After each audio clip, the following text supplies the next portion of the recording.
بسم اللہ الرحمن الرحیم طٰہٰ ما انزلنا علیک القرآن لتشقیٰ۔ سورۃ کا نام سورۃ طٰہٰ ہے اور یہ آج ہماری 15ویں کلاس ہے۔ اس سورۃ کے اندر زیادہ تر جو ہے وہ اشکالات ہیں اور شان نزول ہیں۔ ان ھذان لساحران پر اشکال ہوتا ہے، اسی طرح وما کرہتنا پر اشکال ہوتا ہے، اسی طرح ولم نجد لہ عزما پر اشکال ہوتا ہے، حیۃ تسعیٰ پر اشکال ہوتا ہے۔ تو ہم ان اشکالات کو اور شان نزول کو وضاحت سے بیان کریں گے، اور جو اس کے اندر موسیٰ علیہ السلام کا، آدم علیہ السلام کا جو واقعہ آیا ہے ہم اس کو تفصیل سے یہاں بیان نہیں کریں گے۔ اور اگر آپ کو ان پورے کے پورے 10 سپاروں کی امتحانی مقامات کی PDF فائل چاہیے ہو تو آپ اس کے لیے ہمارے واٹس ایپ نمبر پر رابطہ کر سکتے ہیں۔ بسم اللہ الرحمن الرحیم طٰہٰ ما انزلنا علیک القرآن لتشقیٰ۔ طٰہٰ یہ آیات متشابہات میں سے ہے، اگرچہ بعض نے اس کی تفصیل بھی کی ہے لیکن ہم اس کو متشابہات ہی سمجھتے ہیں۔ ما انزلنا علیک القرآن لتشقیٰ، اس آیت کا شان نزول یہ ہے کہ نبی علیہ السلام پر جب قرآن نازل ہوا تو آپ صلی اللہ علیہ وسلم راتوں کو دیر تک عبادت کرتے تھے، قیام فرماتے تھے، پاؤں سوج جایا کرتے تھے، جس کی وجہ سے اللہ تعالیٰ نے آپ پر یہ آیت نازل فرمائی، ما انزلنا نہیں نازل کیا ہم نے آپ پر قرآن لتشقیٰ کہ آپ مشقت میں پڑ جائیں۔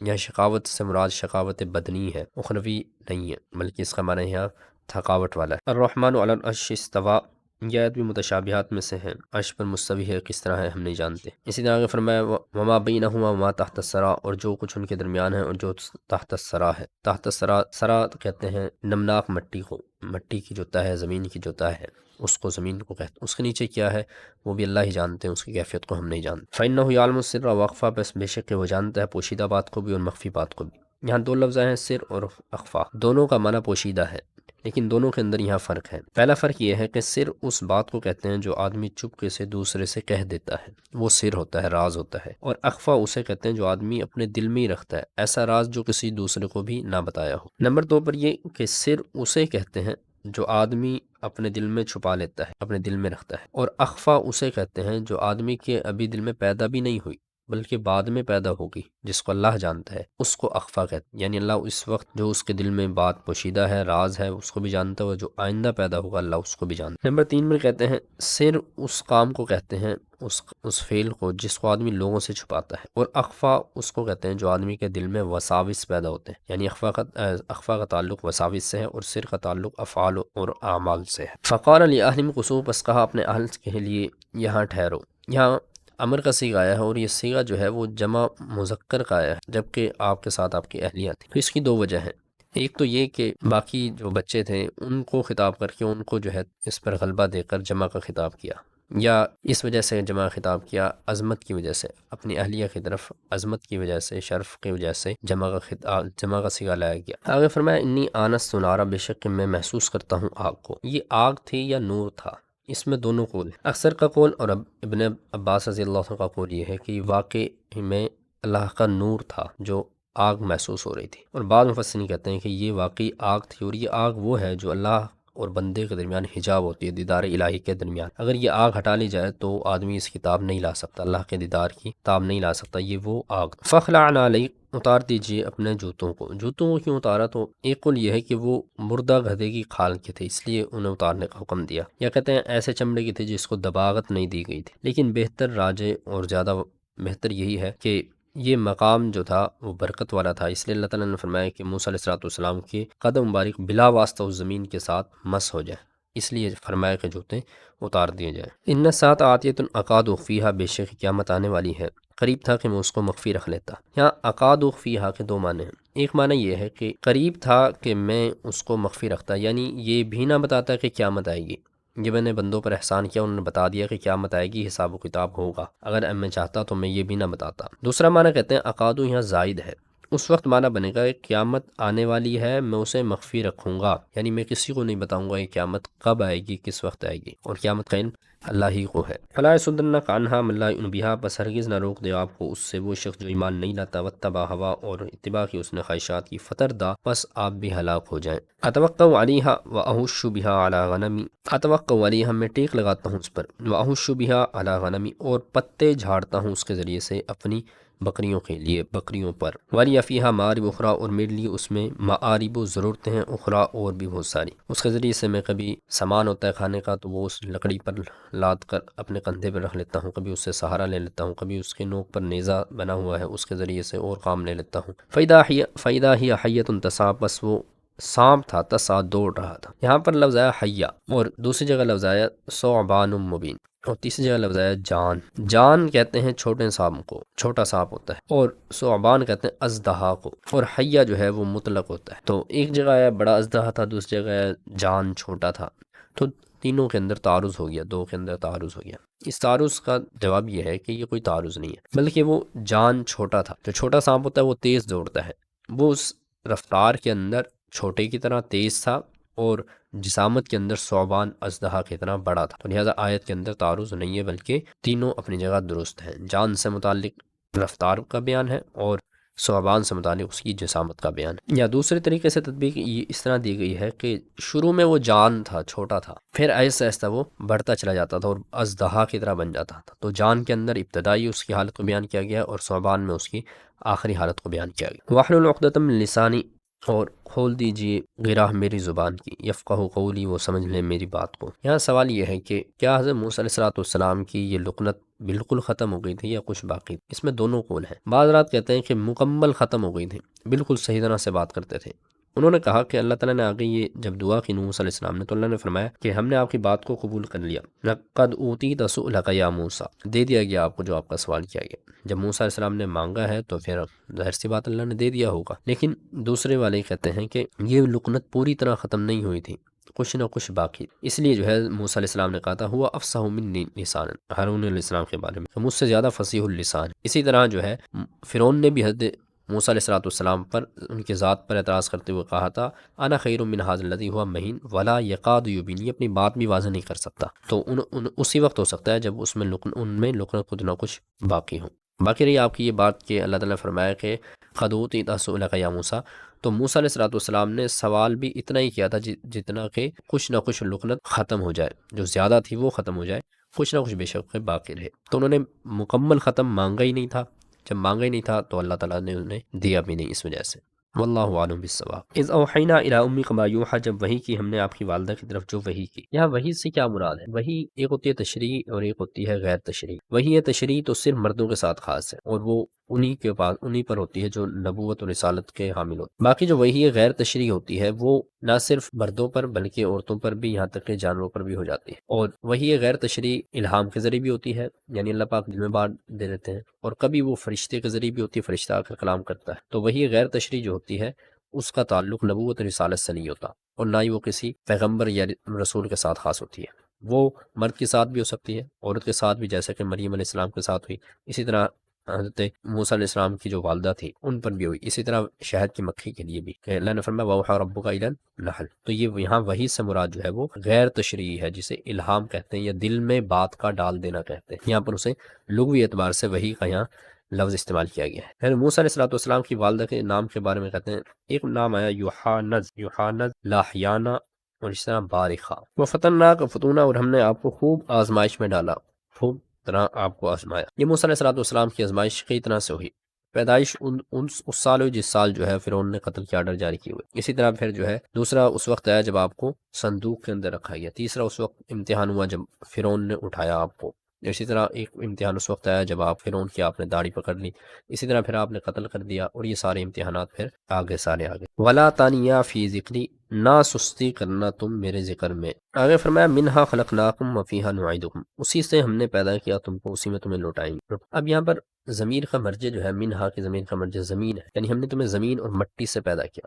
ایک معنی تو یہ ہے کہ یہ آدم علیہ السلام کی طرف اشارہ ہے، ہم نے آدم کو مٹی سے پیدا کیا. باقی انسان جو ہے وہ نطفے سے پیدا ہوتے ہیں. تو چونکہ جو ابو البشر ہیں ان کی طرف نسبت کرتے ہوئے سب کی طرف نسبت کر دی اور کہا کہ ہم نے تمہیں پیدا کیا. دوسرا اس کے اندر کہتے ہیں کہ تمام انسان کی پیدائش جو ہے وہ مٹی سے ہوتی ہے، یعنی مٹی کے اثرات سے ہوتی ہے. جیسے کہ حدیث پاک میں بھی آتا ہے جب بچہ جب پیدا ہوتا ہے تو اس کی ناف کے اندر مٹی کے اثرات اور ذرات ہوتے، تو یہ اس کی طرف اشارہ کیا گیا. بعض یہ کہتے ہیں کہ انسان کی بقا غذا کے ذریعے ہے، اور غذا جو ہے انسان کی وہ مٹی سے پیدا ہو، چونکہ اس کی بقا مٹی کے ذریعے سے تھی اس لیے کہہ دیا ہم نے اس سے پیدا کیا، یعنی ہم نے تمہیں اس سے باقی رکھا. فجعل بیننا و بینک موعدا، پس تو بنا لے ہمارے اور اپنے درمیان ایک وعدہ، لا نخلفہ، جس کی خلاف ورزی ہم نہیں کریں گے. نحن ولا انت، نہ ہم نہ ہی تو، مکانن سوا ہموار میدان میں، مکان سوا برابر جگہ میں، ہموار میدان میں۔ قال موعدکم، موسیٰ علیہ السلام نے کہا وعدے کا دن یوم الزینہ، وہ میلے کا دن ہے، تہوار عید کا دن ہے، وَأَن يُحْشَرَ النَّاسُ ضُحًى، اور یہ کہ جمع کیے جائیں لوگ چاشت کے وقت۔ یہ نیروز کا دن تھا ان کا، عید اور میلے کا دن۔ قال لهم موسیٰ ویلکم لا تفتروا، کہا ان کے لیے موسیٰ علیہ السلام نے ہلاکت تمہارے لیے کہ نہ گھڑو اللہ پر جھوٹ، فیسحتکم بعذاب، وہ بالکل نیست و نابود کر دے گا، تباہ کر دے گا، ختم کر دے گا تمہیں عذاب کے ذریعے سے۔ ان جادوگروں کی تعداد کے بارے میں مختلف قول ہیں، بعض نے 72 کہا، بعض نے 400 کہا، بعض نے 12,000 تک کہا، تو ان کی تعداد اتنی تھی۔ فتنازعوا امرهم، ان کے درمیان اختلاف ہو گیا آپس میں۔ کن کے درمیان اختلاف ہو گیا؟ اس میں دو قول ہیں، ایک یہ کہ جادوگروں اور فرعون دونوں کے درمیان اختلاف ہو گیا، اور دوسرا یہ ہے کہ جادوگروں کا آپس میں اختلاف ہو گیا۔ اور یہ اختلاف کس بات پر ہوا تھا؟ یہ پچھلے جملے کی وجہ سے ہوا تھا کہ جب موسیٰ علیہ السلام نے انہیں تنبیہ کی اور کہا کہ لا تفتروا علی اللہ کذبا فیسحتکم بعذاب، تو اس کی وجہ سے جو ان پر لرزہ طاری ہو گیا۔ قالوا ان ھذان لساحران، کہنے لگے اب انہوں نے کہا بے شک یہ دو جادوگر ہیں جو ارادہ کرتے ہیں کہ تمہیں نکال دے تمہاری زمین سے جادو کے ذریعے سے، وَيَذْهَبَا بِطَرِيقَتِكُمُ الْمُثْلَىٰ، اور لے جائیں ختم کر دے تمہارے عمدہ طریقے، عمدہ مذہب کو۔ یہاں پر ہے ان ھذان لساحران، یہ ان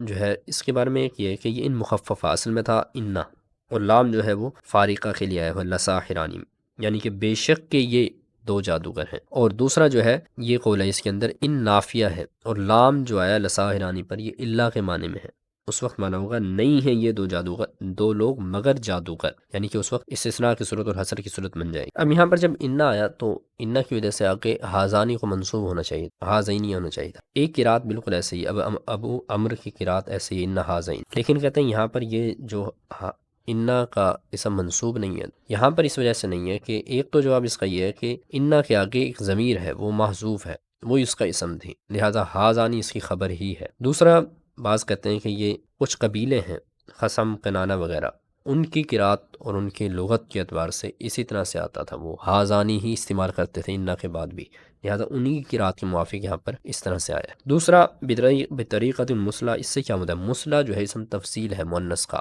امثالو اس کا مؤنث مثلیٰ ہے، معنی ہوتا ہے عمدہ، اعلیٰ، افضل۔ طریق سے مراد مذہب اور طریقہ، یعنی جو تمہارا مذہب ہے، عمدہ مذہب پیسے چلا آ رہا ہے، یہ اس کو ختم کرنا چاہتا ہے۔ فاوجس فی نفسہ خیفۃ موسیٰ، محسوس کیا اپنے دل کے اندر موسیٰ علیہ السلام نے خوف۔ یہ خوف کیسا تھا؟ کیا موسیٰ علیہ السلام کو ان جادوگر سے ڈر لگا؟ تو اس کے بارے میں کہتے ہیں کہ یہ اندیشہ تھا، اندیشہ اس بات میں تھا کہ جو یہ دیکھنے والے لوگ ہیں انہیں جادوگروں کی رسیاں اور لاٹھیاں بھی سانپ نظر آ رہی ہیں، جب میں اپنی لاٹھی ڈالوں گا تو وہ بھی سانپ ہوگی، تو اس بات کا خوف محسوس ہوا کہ میں جب غالب آ جاؤں گا تو وہ تو یہی سمجھیں گے کہ یہ بھی جادو ہے، اور انہوں نے جو پھینکا تھا وہ بھی جادو تھا، دونوں جادوگر ہیں، لہٰذا وہ اس بارے میں فرق نہیں کر سکیں گے کہ یہ پیغمبر ہے، معجزہ ہے، اور وہ جو ہے جادوگر ہیں وہ باطل ہے۔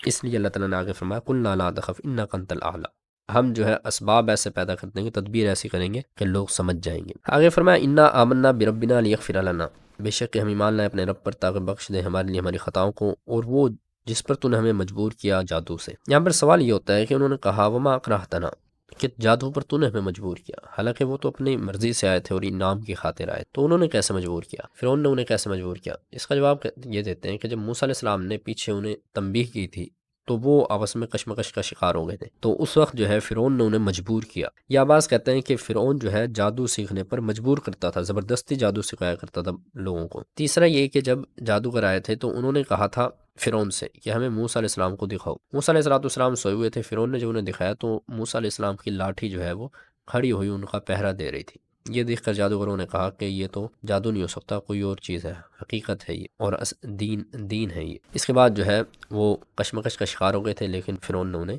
مجبور کیا، تو وہ بات یہاں پر کی گئی۔ لا تخافوا درق، نہ خوف کریں آپ درق تعقب کا، پیچھا ہونے کا، ولا تخشا، نہ ہی آپ کسی طرح کی خشیت محسوس کریں، خوف محسوس کریں ڈوبنے کا۔ وَلَٰكِنَّا حُمِلْنَا أَوْزَارًا، لیکن ہم لدے ہوئے تھے وزن سے، قوم کی زینت سے، بس فَقَذَفْنَاهَا، ہم نے ڈال دیا اس کو، بس اسی طرح ڈال دیا سامری نے۔ سامری جو ہے اس کا نام موسیٰ بن ظفر تھا، اور یہ کسی کرمان علاقے کا رہنے والا تھا۔ مختلف قول ہیں اس کے بارے میں، بعض کہتے ہیں کہ وہ ایسی قوم سے تعلق رکھتا تھا جو گائے کی پوجا کرتے تھے، اور اس میں مفسرین کے دو قول ہیں، بعض کہتے ہیں کافر تھا یہ، اور بعض کہتے ہیں منافق تھا۔ یعنی منافق ہوگا تو اس وقت مطلب یہ ہوگا کہ یہ پار کر آیا تھا، جب فرعون کے غرق ہونے سے پہلے دریا پار کر آیا تھا، ظاہراً مسلمان تھا، اور جو کہتے ہیں کافر تھا وہ کہتے ہیں پہلے مر گیا تھا۔ واللہ عالم الصواب۔ فاخرج لهم عجلا جسدا له، پھر اس نے نکالا لوگوں کے لیے، تیار کیا لوگوں کے لیے ایک بچڑا، عجلن جسدا لہو، اس کے لیے قالب سانچا تھا، جسم تھا، لہو خوار، جس میں آواز تھی، خوار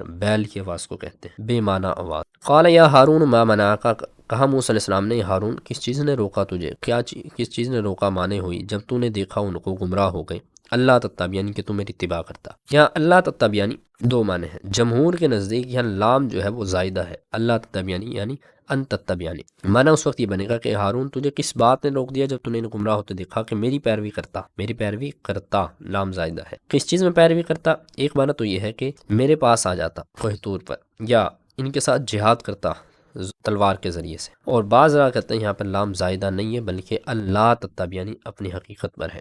اس وقت معنی یہ بنے گا کہ تو نے ایسا کیوں نہیں کیا، میری اتباع کیوں نہیں کی، تجھے ایسے میری اتباع کرنی چاہیے تھی، میرے پیچھے چلے آنا چاہیے تھا۔ قال فذهب فإن لك في الحیات الدنیا، کہا موسیٰ علیہ السلام نے نکل جا، بس بے شک تیرے لیے ہے زندگی میں، ان تقول کہ تو کہے گا لا مساس، نہ چھو۔ لا مساس کا ایک معنی یہ ہے کہ بائیکاٹ کر دیا، لوگوں کو منع کر دیا کہ اس سے کوئی تعلق نہ رکھ۔ دوسرا معنی یہ ہے کہ اس پر وحشت طاری کر دی گئی، جنگلوں میں پھرا کرتا تھا، لوگ کوئی اسے ہاتھ لگاتا تو بخار ہو جاتا تھا، اس لیے لوگوں سے کہتا تھا کہ مجھے نہ چھونا۔ لنحرقنہ، ہم ضرور بھی ضرور جلا دیں گے اس کو، ثم لننسفنہ فی الیم، پھر ہم بکھیر دیں گے اس کو سمندر میں بکھیرنا۔ وقد آتیناک من لدنا ذکر، تحقیق ہم نے دیا آپ کو اپنی جانب سے ذکر، یعنی قرآن مجید۔ ونحشر المجرمین، اور جمع کریں گے ہم مجرموں کو، یومئذ اس دن، زرقا، نیلی آنکھوں والے۔ ایک معنی اس کا ہے نیلی آنکھوں والے ہوں گے، اور ایک معنی اندھے ہوں گے، اور ایک معنی کیا ہے اس کا معنی پیاسے ہوں گے۔ یتخافتون بینہم، چپکے چپکے سے آپس میں باتیں کریں گے، الا بستم، نہیں ٹھہرے تم مگر، الا عشرہ، 10 دن۔ یہ کس وقت اور کس چیز کے متعلق باتیں کریں گے مختلف ہو سکتے، قبر کے متعلق کہیں گے کہ قبر میں 10 دن رہے، یا دنیا میں تم 10 دن رہے، یا دو نفخوں کے درمیان جو تم سوتے رہے وہ 10 دن، سب قول ہو سکتے ہیں۔ نحن عالم ما یقولون، ہم جانتے ہیں جو کہیں گے وہ جب کہیں گے، ام سالہم طریقتاً، ان میں سے زیادہ سائر رائے، درست رائے والے، ان لبستم، نہیں ٹھہرے تم مگر ایک دن۔ وَيَسْأَلُونَكَ عَنِ الْجِبَالِ فَقُلْ يَنسِفُهَا رَبِّي نَسْفًا، اور سوال کرتے ہیں آپ سے پہاڑوں کے بارے میں، فرما دیجئے بکھیر دے گا ان کو میرا رب بکھیرنا۔ اس کا کہتے ہیں شان نزول ہے، اور یہ سوال امتحانوں میں آیا ہوا بھی ہے کہ ایک شخص نے آ کر نبی علیہ السلام سے پوچھا تھا قیامت کے دن پہاڑوں کا کیا ہوگا، اس کے سوال کے جواب میں اللہ نے یہ آیت نازل فرمائی، فَيَذَرُوهَا، پس چھوڑ دے گا وہ ان کو، قاعًا، صفصفا، بالکل چٹیل میدان ہوگا، ہموار میدان، لا تری فیہا عوج، نہیں دیکھے گا تو اس کے اندر کوئی ٹیڑھا پن، ولا امتا، اور نہ ہی بلندی، یعنی نہ تو موڑ ہوں گے زمین پر، نہ ہی کوئی بلندی ٹیلے وغیرہ ہوں گے، بالکل ہموار میدان ہو۔ وخشعت الاصوات، اور دب جائیں گی آوازیں رحمان کے لیے، فلا تسمع، نہیں سنے گا تو، الا ہمسا، مگر پاؤں کی آہٹ، کھسکھساہٹ۔ فلا یخاف ظلما، پس نہیں خوف کرے گا وہ ظلم کا، ولا ہضما، اور نہ ہی کسی کمی کا، ظلم زیادتی کا اور نہ ہی کمی کا۔ وَلَقَدْ عَهِدْنَا إِلَىٰ آدَمَ، ہم نے وعدہ لیا آدم سے، حکم دیا آدم، من قبل، اس سے پہلے بھی، فنسیا، پس وہ بھول گئی، ولم نجد لہ عزما، نہیں پایا ہم نے ان کو عزما، پختہ ارادے والا۔ یہاں اہم بحث ہے، یہاں پر دو لفظ ذکر کیے گئے، ایک ہے فنسیا اور ایک بھول گئی، اور عزم انہوں نے پختہ ارادہ نہیں۔ اسی طرح آگے دو لفظ آئے ہیں، وَعَصَىٰ آدَمُ رَبَّهُ فَغَوَىٰ، معصیت کا اور غوا کا، ان چاروں پر بحث ہے۔ پہلی بات یہ ہے کہ نسیان سے ہے، نسیان کہتے ہیں کہ آدمی کا غیر اختیاری طور پر کسی کام کا ہو جانا اس سے، جس کا آدمی مکلف بھی نہیں ہوتا، اور نسیان کی جو ہے پکڑ بھی نہیں ہوتی۔ دوسرا ہے عزم، عزم کہتے ہیں عزم اور ارادے کے ساتھ، پختہ ارادے کے ساتھ، طاقت کے ساتھ کسی کام کو کرنا۔ اب یہاں دو اہم سوال پیدا ہوتے ہیں۔ پہلا سوال یہ ہوتا ہے کہ جب آدم علیہ السلام کو اللہ تعالیٰ نے واضح طور پر منع فرما دیا کہ اس درخت کو سے نہیں کھانا، تو انہوں نے کیوں کھایا؟ وہ پیغمبر بھی تھے، نبی بھی تھے، تو انہوں نے ایسا کیوں کیا؟ اس کا جواب کہتے ہیں یہ ہے کہ تمام انبیاء علیہ السلام وہ معصوم ہوتے ہیں گناہوں سے، نبوت سے پہلے بھی اور نبوت کے بعد۔ بعد نے اختلاف کیا ہے کہ نبوت سے پہلے ان سے گناہ ہو سکتا ہے، لیکن کہتے ہیں امت کا موقف یہی ہے کہ وہ گناہوں سے معصوم ہوتے ہیں، اور یہ ان کا معصوم ہونا، ان کی عصمت عقلاً نقلاً دونوں طرح سے ثابت ہے، کیونکہ اگر پیغمبر گناہ کے اندر مبتلا ہو جائے تو پورے دین سے اعتماد اٹھ جائے۔ اب پیغمبر جو ہے وہ کسی بھی طرح سے ارادتاً کوئی ایسا کام نہیں کر سکتا جو اس کے اندر اس کی نیت خراب ہو اور وہ جو ہے گناہ کے اندر مبتلا ہو جائے۔ آدم علیہ السلام نے کیوں کیا؟ تو اس کی کئی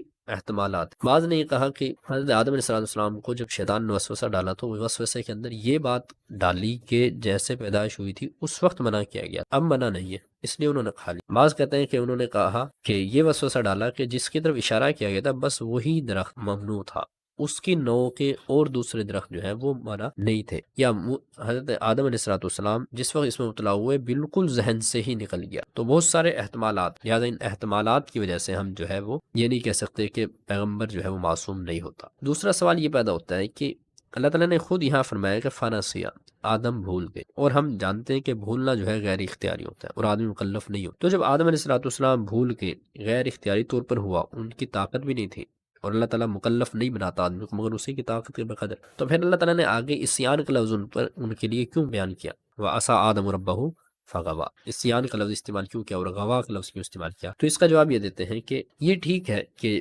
آدمی جو ہے وہ بھول جاتا ہے، لیکن اللہ تعالیٰ نے کچھ اسباب ایسے پیدا کیے ہیں جو آدمی کو نہ بھولنے پر مدد کرتے ہیں، مددگار ثابت ہوتے ہیں، کہ آدمی اگر ان اسباب کو اختیار کرے گا تو آدمی جو ہے بھولے گا نہیں۔ یعنی کسی چیز پر توجہ رکھنا اور مکمل اس بات کو دہراتے رہنا، یہ وہ اسباب ہیں کہ آدمی بھولنے سے بچ سکتا ہے۔ یہ اسباب آدمی کے اختیار میں ہیں، اور چونکہ نبی پیغمبر جو ہے وہ اللہ کے قرب کے اندر ہوتے ہیں اور خاص ہوتے ہیں، عام آدمیوں سے ممتاز ہوتے ہیں، تو ان کی پکڑ ہوتی ہے اس بات پر کہ انہوں نے بے شک کہ وہ بھول گئے، وہ ان کے اختیار میں نہیں تھا، لیکن ان اسباب کو کیوں ترک کیا جو نہ بھولنے میں مددگار ثابت ہو سکتے۔ لہٰذا آدم علیہ السلام کی غلطی یہ تھی کہ انہوں نے ان اسباب کو ترک کر دیا، اور وہ اگرچہ اتنی بڑی غلطی نہیں تھی، خلاف اولا تھی، لیکن چونکہ پیغمبر کا مقام اللہ کے ہاں زیادہ ہوتا ہے، اس لیے جو ہے وہ ان پر عصیان کا لفظ استعمال کیا گیا۔ اور یہ عصیان کا لفظ اللہ تعالیٰ کی ذات ہی استعمال کر سکتی ہے، بندے کو اس کے اندر کوئی اختیار نہیں ہے کہ وہ اس آیت کی وجہ سے آدم علیہ السلام کی طرف غاوی یا عاصی ہونے کی نسبت کرے۔ اسی طرح جو ہے باقی پیغمبروں کے لیے بھی اگر کسی کے لیے کوئی لفظ استعمال کیا گیا ہے تو نہیں کر سکتا، اسی طرح صحابہ کے لیے اور اپنے سے بڑے اور مقربین اور اسلاف کے لیے بھی استعمال نہیں کیا جا سکتا۔ تو اور دوسرا جواب یہ دیتے ہیں کہ جو پیغمبر ہوتے ہیں، مقربین ہوتے ہیں، ان کا جو ہے بعض ان کی نیکیاں، بعض ان کے اعمال ایسے ہوتے ہیں جو نیچے والوں کے لیے تو نیکیاں اور بڑے عمل ثابت ہوتے ہیں، لیکن مقربین کے ہاں وہ گناہ شمار کیے جاتے ہیں۔ حسنات الابرار سیئات المقربین، جو نیک لوگوں کی نیکیاں ہوتی ہیں وہ مقربین کے ہاں گناہ شمار ہوتی ہیں۔ سادہ سی اس کی مثال یہ ہے کہ ہماری نمازیں جو ہے اس وقت جو ہم نماز پڑھتے ہیں ہمارے ہاں نیکی ہے، نماز شخص کو نیک جانا جاتا ہے، لیکن اگر یہی نمازیں صحابہ کرام کے سامنے پیش کی جائیں تو وہ اس کو نماز کا مذاق سمجھیں گے اور گناہ سمجھیں گے۔ بالکل اسی طرح پیغمبروں کے ساتھ بھی ہوتا ہے۔ اور آگے لفظ کیا؟ عزم استعمال کیا۔ جب لفظ عزم استعمال کیا ہے، اس کے بارے میں بعض کہتے ہیں کہ اس کے اندر اس بات کی نفی کی گئی ہے کہ ان کے دل میں نیت خراب نہیں تھی، ہم نے ان کے نیت کی خرابی میں ان کو پختہ ارادے والا نہیں پایا، بلکہ تمام انبیاء علیہ السلام جتنے بھی ہیں وہ سب کے سب اولو العزم ہوتے ہیں، اگرچہ درجات میں فرق ہوتا ہے، اس کی تفصیل جو ہے وہ سورۃ احقاف کے اندر آ جائے گی۔ فرمایا وَعَصَىٰ آدَمُ رَبَّهُ فَغَوَىٰ، آدم نے خطا کی اپنے رب کی، فغوا بس وہ غلطی میں پڑ گئے۔ اب یہاں عصا کی تحقیق تو گزر چکی، رہی غوا کی، تو غوا کے معنی ایک تو یہی ہے کہ غلطی میں پڑ جانا، بہک جانا، اور دوسرا معنی یہ ہوتا ہے کہ آدمی کی زندگی بگڑ جانا، لذت ختم ہو جانا، مشقت میں پڑ جانا۔ یہاں پر بعض مفسرین نے اسی معنی کو ترجیح دی اور کہا کہ آدم نے چونکہ خطا کی تھی اس وجہ سے ان کی زندگی کے حالات بگڑ گئے کہ جنت کے اندر سکون اور آرام تھا اور بعد میں دنیا میں آ کر انہیں مشقت اٹھانا پڑا۔ ومن اعرض عن ذکری، جو اعراض کرے میرے ذکر سے، پس بے شک کہ اس کے لیے معیشت ضنکن، معیشت تنگ ہو۔ معیشت ضنکن سے کیا مراد ہے؟ یہ بھی اہم کام۔ معیشت ضنکن سے مراد ایک تفسیر یہ ہے، اس سے مراد عذاب قبر ہے کہ عذاب قبر ہوگا اس کو، نبی علیہ السلام سے ہی منقول ہے۔ دوسرا بعض نے کہا اس سے مراد زقوم ہے، ذریع اور زقوم، یہ انہیں جہنم کے اندر دیے جائیں گے، یہ وہ کھائیں گے۔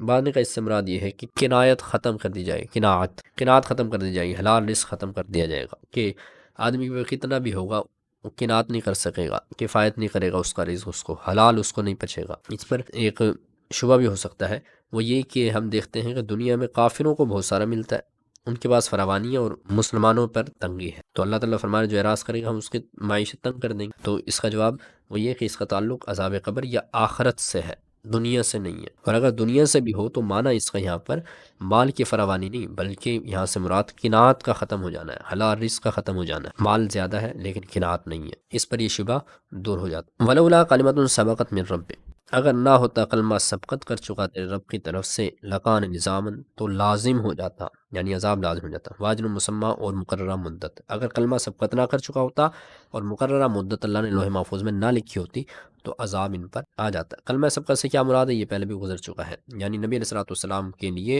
امت کے لیے یہ ہے کہ اللہ انہیں مکمل طور پر ختم نہیں کرے گا، تباہ نہیں کرے گا، ان کی شکلوں کو مسخ نہیں فرمائیں گے۔ ولا تمدن عینیک الی ما متعنا به، اور نہ دراز کیجیے اپنی نظروں کو اس کی طرف، ان مال کی طرف جو ہم نے نفع دیا مختلف قسموں کا ان کو، ظاہرت الحیات دنیا، دنیا کی زندگی کی زینت سے۔ اس کا شان نزول یہ ہے کہ نبی علیہ الصلوۃ والسلام کے پاس ایک دو مہمان آ گیا، آپ نے الصلوۃ والسلام نے گھر پتہ کروایا تو کچھ بھی نہیں تھا، تو آپ نے اپنی ایک شخص کو بھیجا اور کہا فلاں یہودی کے پاس جاؤ اور اسے جا کر کچھ آٹا لے آؤ بطور قرض۔ جب وہ صحابی وہاں گئے تو اس نے دینے سے انکار کر دیا، اس نے کہا پہلے کچھ رہن رکھواؤ۔ جب وہ صحابی واپس آئے تو نبی علیہ الصلوۃ والسلام بتایا تو آپ صلی اللہ علیہ وسلم نے فرمایا، اس بات نے آپ کو غمگین کر دیا، آپ نے فرمایا کہ اگر وہ مجھے دیتا تو اس کا کیا جاتا تھا، میں دنیا جیسے آسمانوں میں امین ہوں ویسے ہی سے زمین پر بھی امین ہوں۔ پھر آپ نے اپنی زرہ دی، وہ زرہ اس کے پاس گروی رکھی، پھر آپ کو آٹا دیا گیا۔